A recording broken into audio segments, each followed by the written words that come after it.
Time management for teens. That's what we're talking about here. I'm Nicholeen Peck, and I teach all about parenting, good communication, and self-government. And in this video, I'm talking about parenting hacks that work.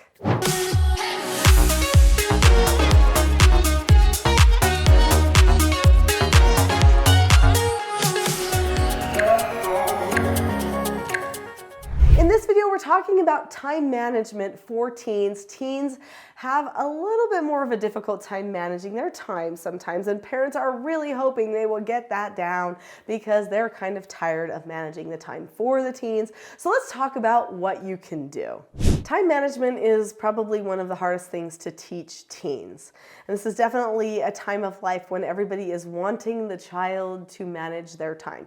So my children were really great at time management when they were young and when they knew that they were doing something grown up and big and that kind of thing. In fact, they were really motivated. They didn't ever fully lose their motivation to have time management. In fact, in some ways, they managed their time pretty well without any input from me. But then there were these other times like the morning, like wake up time, and times like falling asleep in the day and stuff like that, that kind of were getting in the way. In fact, sometimes they ended up experiencing moments of stress in their lives because they would get frustrated with themselves for not getting up and getting the things done or not accomplishing their goal that they had set out to do. So when teens are in that phase of life, especially,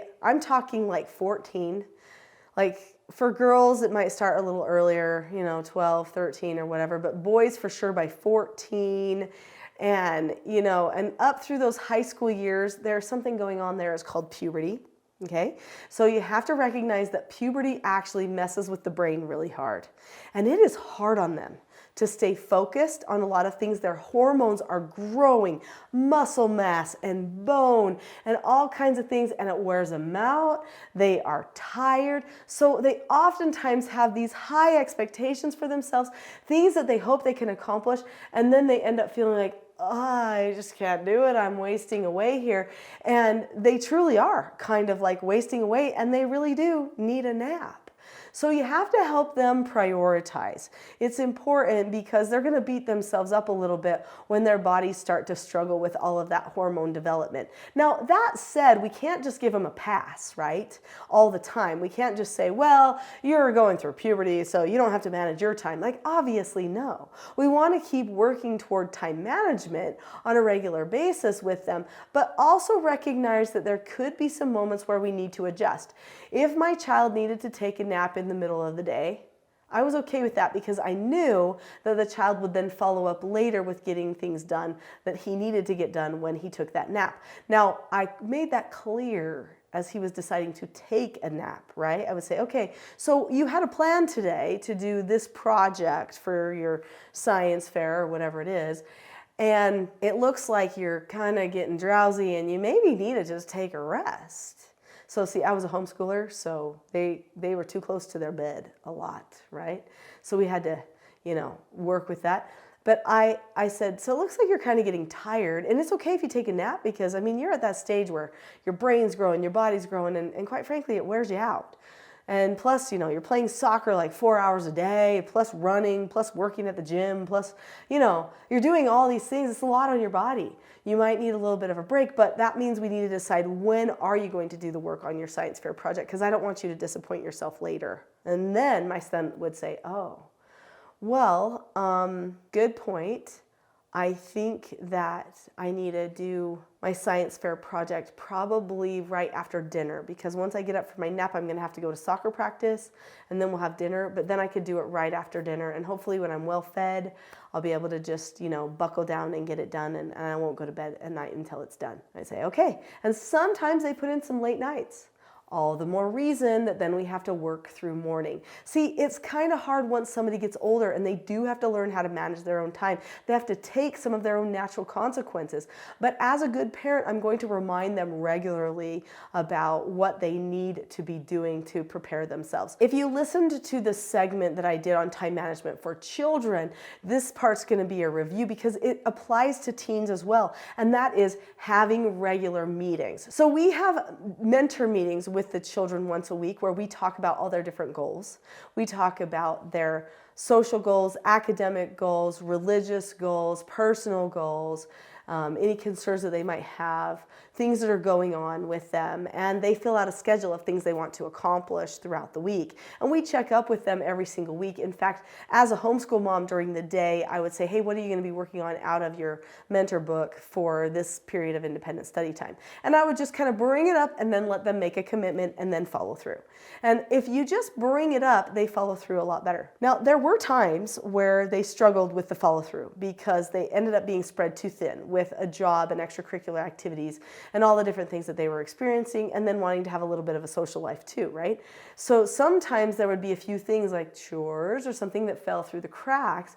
And of course, I would just go to them and I would correct them. And we would talk about when it needs to happen, and usually it was like right then it needed to happen. But they would be corrected, and you know what? They usually were like, oh yeah, that's right. Sorry, Mom, I'll go ahead and get right on that. And I decided to be low-key about it. I wasn't going to be stressed about if somebody took out the garbage or not, or cleaned their bathroom or not. Instead, I was going to be understanding with the phase of life that they happened to be in and how they were trying to manage all of their stuff. Now, if there is a person who is just playing games all day, reading twaddle books all day, just, fantasy stuff that doesn't mean anything, or watching TV or something like that. And by the way, no offense to fantasy lovers, I just am not a big fantasy fan, and a lot of it is just for entertainment and not really for like intrinsic value. Anyway, so that doesn't mean I haven't read Lord of the Rings. I have, okay. If that person is wasting time though, not doing anything that helps them with any of their goals or that helps them move forward in any way, but they're just entertaining themselves, that's a totally different matter than a person who is pushing it all day long and occasionally needs a nap, or stayed up way late working on a project and then they want to sleep in a little bit longer in the morning. That's a little bit different. So you have to be kind of open-minded with the teens and help them understand where they're at, but also making sure that they're not wasting time. Now, obviously, you don't get to pick how everybody uses their time, and if they choose not to do some of their academics, you can't really make them do it, right? But you can help them not waste time by helping break out their day into time blocks with them. All right, so I'm going to get into how to break out the time blocks with them and give you some tips on that. But before I do, click subscribe now. There are so many videos on this channel that are going to help you with learning self-government and help your teen learn self-government too. Click subscribe now and don't forget the notification bell so that you're notified when the new videos come out. All right, so let's talk about breaking up the time. Basically, for the rest of this video, we're going to talk about how to break up the time, and then we're going to talk about skills that they need for success, okay? So breaking up the time. We need to first prioritize our lives and say, okay, well, what are our priorities? How do we spend our time? Well, there's school and there's family and there's church and there's friends and there's computer and all these things. So you write down all the ways that you spend your time and then you rank those things, okay? Number 1 is the most important. Number 15 is least important, okay? And then you figure out how many hours in a week that you spend on these different things, and you will find that the phone is causing a major problem. You say, do our hours actually reflect our priorities? What do you think? Okay, so probably not. So what do we need to do? We need to adjust our time blocks. So things that happen first part of the day should be things in your priorities labeled 1 and 2, okay, for sure. All right, so, and maybe even 3 if you're going to throw an exercise in there at the beginning or something like that, because usually 3 might be like personal health or something like that, okay? So, but number 1 might be God for people, so throw it in first in the day. Family time, first in the day, right? And then we might get to school and these other things that we're going to get to throughout the day. But they need to make sure that they are filling their bucket first thing, because that's going to help them get more things accomplished for themselves later in the day. They need a boost for the day. They need help for the day. And I know that as a parent, I spend my first bit of the day doing prayer, scripture study, and exercise. And that helps me through the day have more of a capacity to get things done. Well, they need that too. So help them out with that. So then there are some skills that I teach in my TSG parenting course, which you can find on teachingselfgovernment.com, which will help them so much. Now, when a person learns self-government, they learn how to analyze cause and effect and analyze themselves. And they do this by doing 4 basic skills with you as parents at first, but then soon they choose to do those things with themselves. Those 4 basic skills are following instructions, accepting no answers and criticism, accepting consequences, and disagreeing appropriately. When a person learns these 4 basic skills, that takes care of 99% of their behavioral problems, but it also helps them with their scheduling. So how do the 4 basic skills help with scheduling? That seems strange. Well, at first, parents are going to be giving an instruction on scheduling, but then soon the child will start instructing themselves.